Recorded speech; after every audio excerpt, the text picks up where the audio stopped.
Hai semua, bersama Iris lagi dalam rancangan IRIZ Rules.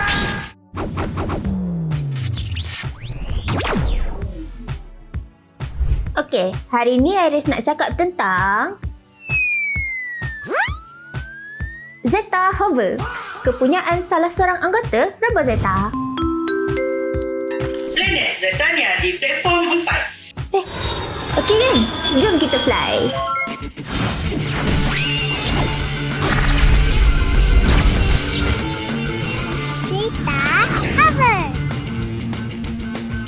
Setiap ahli Robo Zeta ni mempunyai kenderaan tersendiri, termasuk Bebop, dan kenderaannya adalah Zeta Hover.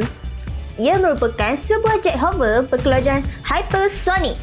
Pilot untuk hover ni pula, drumroll please.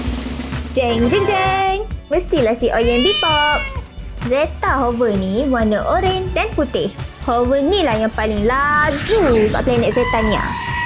Zeta Hover ni nampak je berketul dan berat. Tapi, dia laju dan smooth gila.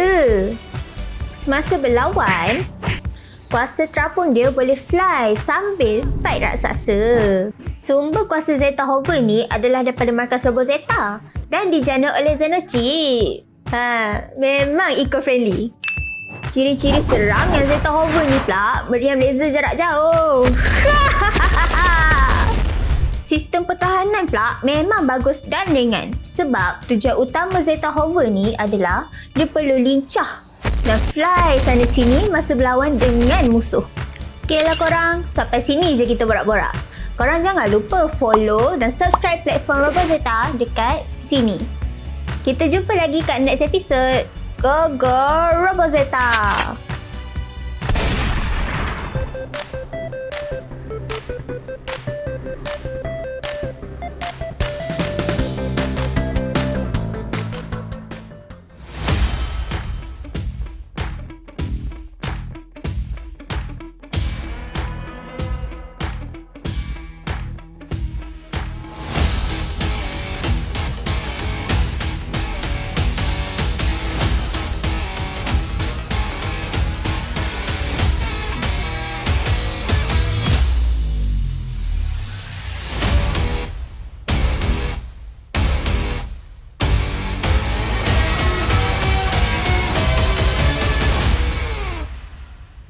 Toaduk.